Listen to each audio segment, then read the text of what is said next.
തുർക്കികൾ 1453 Constantinople പിടിച്ചെടുത്തതിന് ശേഷമാണെന്ത് കരമാർഗ്ഗത്തിലൂടെ ഇന്ത്യയിലെത്താൻ യൂറോപ്യന്മാർക്ക് കഴിയാതെയായത്. തുടർന്ന് Cape of good hope അല്ലെങ്കിൽ ശുഭപ്രതീക്ഷ മുനമ്പ് വഴി ഇന്ത്യയിലേക്ക് എത്തുന്ന എന്ന അവസ്ഥയിലായി യൂറോപ്യന്മാർ. അങ്ങനെ സമുദ്രമാർഗം ഇന്ത്യയിലെത്തിയ യൂറോപ്യന്മാരുടെ ഒരു ഓർഡർ നോക്കാം. ആദ്യം പോർച്ചുഗീസുകാരായിരുന്നു 1498. രണ്ടാമത് വന്നത് ഡച്ചുകാരാണ് 1595. എന്നാൽ സ്പെസിഫിക് ആയിട്ട് കേരളത്തിലെത്തിയെന്ന് പറയുമ്പോൾ 1604 എന്നാണ് ചില ബുക്കുകളിൽ പറയുന്നത്. ഇനി ബ്രിട്ടീഷുകാരാണ് അടുത്തത് 1600. ഫ്രഞ്ചുകാർ 1664. അപ്പോൾ പോർച്ചുഗീസുകാർ, ഡച്ചുകാർ, ബ്രിട്ടീഷുകാർ, ഫ്രഞ്ചുകാർ. ഇനി പോർച്ചുഗീസുകാരെ കുറിച്ച് പഠിക്കാനാണെങ്കിൽ സമുദ്രമാർഗം ഒരു പാത കണ്ടെത്താൻ ആദ്യം ശ്രമിച്ച യൂറോപ്യൻ ശക്തിയാണ് ആര്? പോർച്ചുഗീസുകാർ. ഇതിനെ തുടർന്ന് ആദ്യമായി ശുഭപ്രതീക്ഷ മുനമ്പ് വരെ എത്തിയ പോർച്ചുഗീസ് നാവികനാണ് ആര്? ബർത്തലോമിയോ ഡയസ്. എപ്പോഴായിരുന്നു? 1488. അതായത് ശുഭപ്രതീക്ഷ മുനമ്പ് വരെ എത്തിയത് ആരാണ്? ബർത്തലോമിയോ ഡയസ് ആണ്. എന്നാൽ ഇന്ത്യയിലേക്ക് സമുദ്രമാർഗം എത്തുന്ന ആദ്യ നാവികനാണ് ആര്? അത് വാസ്കോഡ ഗാമയായിരുന്നു. അത് വാസ്കോഡ ഗാമയായിരുന്നു. അപ്പോൾ നമ്മൾ വാസ്കോഡ ഗാമയെക്കുറിച്ച് കുറച്ച് കാര്യങ്ങൾ പറയാനാണെങ്കിൽ 1497 ആര്? വാസ്കോഡ ഗാമ പോർച്ചുഗലിലെ ലിസ്ബണിൽ നിന്ന് നമ്മുടെ ഇന്ത്യ ലക്ഷ്യം വെച്ച് യാത്ര തിരിച്ചത്.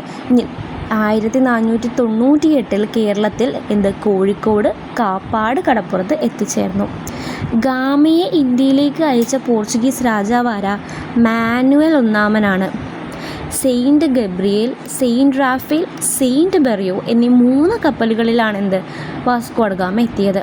അതിൽ വാസ്കോഡ ഗാമ സഞ്ചരിച്ച കപ്പൽ ഏതാണ്? അത് സെയിൻറ്റ് ഗബ്രിയേലാണ്. വാസ്കോഡ ഗാമ കോഴിക്കോട് കപ്പലിറങ്ങുമ്പോൾ കോഴിക്കോട് ഭരണാധികാരി ആരായിരുന്നു? സാമൂതിരിയായിരുന്നു. ഇനി പോർച്ചുഗീസുകാരും മറ്റു വിദേശികൾ നൽകുന്ന പോലെ കപ്പം നൽകണമെന്ന് ആവശ്യപ്പെട്ടു. ആരാണ്? നമ്മുടെ കോഴിക്കോട് സാമൂതിരി എന്താണ് ആവശ്യപ്പെട്ടത്? മറ്റ് വിദേശികൾ നൽകണ പോലെ പോർച്ചുഗീസുകാരും കപ്പം നൽകണമെന്ന് ആവശ്യപ്പെട്ടു. തുടർന്ന് ഗാമ കോഴിക്കോട് നിന്നും കണ്ണൂർ കോലത്തിരികളുടെ ആതിഥേയത്വം സ്വീകരിച്ചു. അപ്പോൾ അതുകൊണ്ട് എന്ത് ചെയ്ത്? പോർച്ചുഗീസുകാർ കോഴിക്കോട് നിന്ന് കണ്ണൂരിലേക്ക് പോയി. ഈ കോലത്തിരിയുടെ സഹായത്താൽ വാണിജ്യ സൗകര്യങ്ങൾ ഗാമക്ക് ലഭിച്ചു. അപ്പം കോലത്തിരി എന്ത് ചെയ്ത്? കോലത്തിരി ഗാമക്ക് വാണിജ്യ സൗകര്യങ്ങൾ ഏർപ്പാട് ചെയ്ത് കൊടുത്തു. ഇനി 1499 വാസ്കോഡ ഗാമ തിരികെ ലിസ്ബണിൽ എത്തി. അദ്ദേഹത്തിൻ്റെ യാത്രാ ചിലവിൻ്റെ 60 ഇരട്ടി ലാഭമാണ് അദ്ദേഹത്തിന് ഈ യാത്രയിൽ നിന്ന് ലഭിച്ചത്. കണ്ണൂരിൽ നിന്നും തിരികെ പോയ ഗാമ മലബാർ തീരത്തിനടുത്തുള്ള അഞ്ചടിവ എന്ന ദ്വീപിൽ കപ്പലിൻ്റെ ഈ പണികളൊക്കെ നടത്താൻ വേണ്ടി പുള്ളി നിർത്തിയിട്ടവിടെ. അപ്പം അവിടെ ജൂതമതക്കാരനും പിന്നീട് ഇസ്ലാമിക മതം സ്വീകരിച്ച ഗ്രനേഡക്കാരനെ കണ്ടു. അതായത് അദ്ദേഹത്തെ എന്നിട്ട് എന്ത് ചെയ്ത്? ലിസ്ബണിലേക്ക് കൊണ്ടുപോയി. ഈ ലിസ്ബണിലേക്ക് കൊണ്ടുപോയിട്ട് അദ്ദേഹത്തെ ക്രിസ്തു മതത്തിലേക്ക് മാറ്റുകയും ഗസ്പർഡ ഇന്ത്യ എന്ന പേര് നൽകുകയും ചെയ്തു. ഗാസ്പർഡ ഇന്ത്യ എന്ന പേര് നൽകുകയും ചെയ്തു. ലിസ്ബണിൽ തിരികെ എത്തിയ ഗാമയ്ക്ക് വലിയ വരവേൽപ്പാണ് ലഭിച്ചത്. യാത്രാവിജയം കണ്ട ഗാമയ്ക്ക്, അതായത് യാത്രാവിജയം കൊണ്ട് എന്ത് ചെയ്ത്? മാനുവൽ രാജാവ് ഗാമയ്ക്ക് 200 ക്രൂസഡോസ് വർഷം തോറും നൽകാൻ പ്രഖ്യാപിച്ചു. എത്രയാണ്? 200 ക്രൂസഡോസ്. ഇനി നമ്മൾ പെഡ്രോ അൽവാരസ് കബ്രാളിൻ്റെ കാര്യമാണ് നോക്കുന്നത്. രണ്ടാമതായി കേരളത്തിലേക്ക് എത്തുന്ന യൂറോപ്യനാണ് ആര്? Pedro Alvarez Cabral. ആദ്യം ഗാമയായിരുന്നു, രണ്ടാമത് കബ്രാൾ. കോഴിക്കോട് സ്വാധീനമുണ്ടായിരുന്ന അറബികളെ അവിടെ നിന്നും തുരത്തുക എന്നതായിരുന്നു കബ്രാളിന് കൊടുത്ത നിർദ്ദേശം. 1500 പേരടങ്ങുന്ന സൈന്യം 33 കപ്പലുകളിലായിട്ടാണ് ലിസ്ബണിൽ നിന്ന് പുറപ്പെട്ടത്. ഇനി കബ്രാളിൻ്റെ പ്രതിനിധിയായ ഐറിസ് കൊറിയയെ സാമൂതിരിയുമായി സംസാരിച്ചു ഒരു ധാരണയിൽ എത്താൻ വേണ്ടിയും കോഴിക്കോട് ഒരു പണ്ടകശാല പണിയാൻ അനുമതി നേടുവാനും വിട്ടു. ഫാക്ടറി അനുമതി ലഭിച്ച പോർച്ചുഗീസുകാർ ഇന്ത്യൻ സമുദ്രമേഖലയിൽ അവകാശം ഉന്നയിക്കാൻ തുടങ്ങി. കടലിൻ്റെ അധിപനായ ഞങ്ങളുടെ അനുവാദമില്ലാതെ കപ്പൽ കൊണ്ടുവരുന്ന മറ്റുള്ളവരുടെ സാധനങ്ങൾ പിടിച്ചെടുക്കാൻ ഞങ്ങൾക്ക് അവകാശമുണ്ട് എന്ന് പോർച്ചുഗീസുകാർ പ്രഖ്യാപിച്ചു. അങ്ങനെ കോഴിക്കോട് അറബികളുടെ കുത്തക അവസാനിപ്പിക്കുന്നതിനായി പോർച്ചുഗീസുകാർ അറബികളെ ആക്രമിച്ചു. എന്ത് ചെയ്ത്? തീരത്ത് കിടന്നിരുന്ന അറബി കപ്പലുകളിലെ അവർ പിടിച്ചെടുക്കുകയും അതിലുള്ള ആളുകളെ കൂട്ടക്കൊല ചെയ്യുകയും കപ്പലുകൾ കത്തിക്കുകയും ചെയ്തു. ഇനി ഗാസ്പർഡ ഇന്ത്യയുടെ അഭിപ്രായ പ്രകാരം കബ്രാൾ കോഴിക്കോട് നിന്നും കേരളത്തിൻ്റെ തെക്കൻ മേഖലകളിലേക്ക് കപ്പൽ തിരിച്ചു. കപ്പലിൽ കബ്രാളിനൊപ്പം ആരുണ്ടായിരുന്നു? മൈക്കിൾ ജോഗ് എന്ന മലയാളിയായ ഒരു ക്രിസ്ത്യാനി ഉണ്ടായിരുന്നു.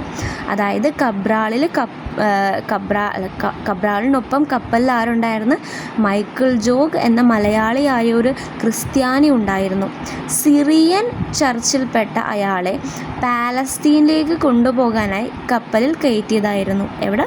പാലസ്തീനിലേക്ക് കൊണ്ടുപോകാൻ വേണ്ടി. 1500 ഡിസംബർ 25 ഒരു ക്രിസ്മസ് ദിനത്തിലാണ് കപ്പൽ കൊച്ചി തുറമുഖത്ത് എത്തുന്നത്. അതായത് കബ്രാളും കൂട്ടരും ഒരു ക്രിസ്മസ് ദിനമായ 1500 ഡിസംബർ 25 കൊച്ചി തുറമുഖത്തെത്തുന്നത്. ഒരു പോർച്ചുഗീസ് നാവികനൊപ്പം മൈക്കിൾ ജോഗിനെ കൊച്ചി രാജാവുമായി ചർച്ച നടത്താൻ കബ്രാൾ അയച്ചു. കൊച്ചിയിൽ ഒരു വ്യാപാരശാല നിർമ്മിക്കാൻ അനുമതി കൊച്ചി രാജാവിൽ നിന്ന് ലഭിച്ചു. അപ്പം കൊച്ചിയിൽ പണ്ടകശാല നിർമ്മിച്ച പോർച്ചുഗീസ് നാവികനാണ് കബ്രാൾ. ഇന്ത്യയിൽ ഒരു തുറമുഖ സൗകര്യം ഈ യാത്രയിലൂടെ പോർച്ചുഗീസിന് ലഭിച്ചു. ഇനി കൊച്ചിയിലെത്തിയ കബ്രാളിന് കൊല്ലത്ത് നിന്നും, അതായത് വേണാട്ട്, കൊല്ലത്ത് നിന്നും, അതായത് കോലത്തുനാട്, കണ്ണൂരിൽ നിന്നും ക്ഷണം ലഭിച്ചു. കൊല്ലത്ത് നിന്നും എവിടുന്ന്? കണ്ണൂരിൽ നിന്നും ക്ഷണം ലഭിച്ചു. ഇനി വാസ്കോഡ ഗാമയെ സഹായിച്ച കണ്ണൂരിൻ്റെ ക്ഷണം സ്വീകരിച്ച് കബ്രാളും സംഘവും കൊച്ചി രാജാവിൻ്റെ അടുത്തെത്തി. കണ്ണൂരിലേക്കുള്ള യാത്ര കോഴിക്കോട് തീരത്ത് കബ്രാൾ പടയെ സാമൂതിരിയുടെ സൈന്യം ആക്രമിച്ചു. അതായത് ഇവർ കൊച്ചിയിലാണല്ലോ, കൊച്ചിയിൽ നിന്ന് കണ്ണൂരിലോട്ട് പോണ വഴി ഈ സാമൂതിരി കോഴിക്കോട് വഴി സാമൂതിരി ഈ പടയെ ആക്രമിച്ചു. പ്രസിദ്ധ എഴുത്തുകാരൻ ദ്വാർത്തെ ബർബോസ ഉൾപ്പെടെ നിരവധി പേരെ ഈ മേഖലയിൽ ഉപേക്ഷിച്ചുകൊണ്ട് കബ്രാൾ കോലത്തുനാട്ടിലേക്ക് രക്ഷപ്പെട്ടു. കബ്രാൾ കൂടെ കൊണ്ടുപോയ ജാമ്യ തടവുകാരിൽ, അതായത് ഈ ജാമ്യ തടവുകാരെന്ന് പറഞ്ഞാൽ നമ്മുടെ കൊച്ചി രാജാവാണ് ഈ ജാമ്യ തടവുകാരെ ആർക്ക് കൊടുത്തത്? കബ്രാളിനൊപ്പം സഹായത്തിനായി വിട്ടത് കേട്ടോ. അപ്പം ജാമ്യ തടവുകാരിൽ ഒരാൾ കൊച്ചി രാജാവിൻ്റെ ഒരു ബന്ധുവായിരുന്നു. അദ്ദേഹത്തെ പ്രത്യേക ബഹുമാനത്തോടെ ഡോം മാനുവൽ രാജാവ് മുന്നിലെത്തിച്ചു. അതായത് രാജാവിൻ്റെ മുന്നിലെത്തിച്ചു. പോർച്ചുഗീസ് രാജാവ് ഇദ്ദേഹത്തെ കൊട്ടാരത്തിലെ പ്രധാനിയായി പ്രഖ്യാപിക്കുകയും പോർച്ചുഗീസ് ഭാഷ പഠിപ്പിക്കുകയും ക്രിസ്തുമതത്തിലേക്ക് പരിവർത്തനം നടത്തുകയും ചെയ്തു. അദ്ദേഹത്തിന് മാനുവൽ എന്ന പേര് നൽകി. അതായത് ഈ കൊച്ചി രാജാവ് കൊടുത്ത ജാമ്യ തടവുകാരിൽ ഒരാൾ ആരായിരുന്നു? നമ്മുടെ കൊച്ചി രാജാവിൻ്റെ ഒരു ബന്ധുവായിരുന്നു. അപ്പോൾ കബ്രാൾ പുള്ളീനെ തിരിച്ച് പോർച്ചുഗലിലോട്ട് കൊണ്ടുപോയിട്ട് മാനുവൽ രാജാവിനെ പരിചയപ്പെടുത്തുകയും പുള്ളീനെ പോർച്ചുഗീസ് ഭാഷയൊക്കെ പഠിപ്പിച്ച് ക്രിസ്തുമതത്തിലേക്ക് മാറ്റിയിട്ട് മാനുവൽ എന്ന പേര് വിട്ട്. മലബാറിലെ രാജാക്കന്മാർക്കുള്ള കത്തുകൾ തയ്യാറാക്കുക എന്നായിരുന്നു ഈ മാനുവലിൻ്റെ ജോലി. അദ്ദേഹത്തിൻ്റെ മരണശേഷം ഭൗതിക ശരീരം ഔദ്യോഗിക ബഹുമതിയോടെ തെക്കൻ പോർച്ചുഗലിലെ എവോറയിലെ കത്തീഡ്രലിൽ സംസ്കരിച്ചു. എവിടെയാണ്? എവോറയിലെ കത്തീഡ്രലിൽ സംസ്കരിച്ചിട്ടുണ്ട് പുള്ളീനെ. ഇന്ത്യയിൽ വാണിജ്യ ഭദ്രത സുരക്ഷിതമാകുന്നതിനായി സ്വതന്ത്രമായ ഒരു തുറമുഖം ഈ യാത്രയിൽ ലഭിച്ചു. അവർക്ക് കൊച്ചി തുറമുഖം ലഭിച്ചത് ഈ കബ്രാളിൻ്റെ യാത്രയിലാണ്. കൊച്ചിയിൽ ഒരു വ്യാപാരശാല നിർമ്മിക്കാൻ അനുമതി കൊച്ചി രാജാവിൽ നിന്ന് ലഭിച്ചവർക്ക്. അപ്പം ഇവരുടെ പണ്ടകശാല നിർമ്മിച്ചത് എവിടെയാണ്? കൊച്ചിയിലാണ്. അത് ആരാണ് അതിനുള്ള മുൻകൈ എടുത്തത്? കബ്രാളാണ്.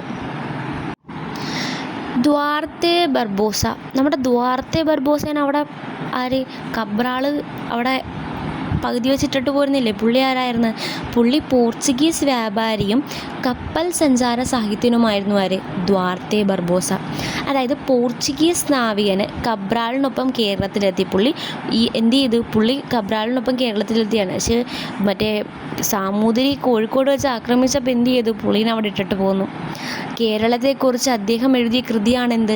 A description of the coast of East Africa and Malabar.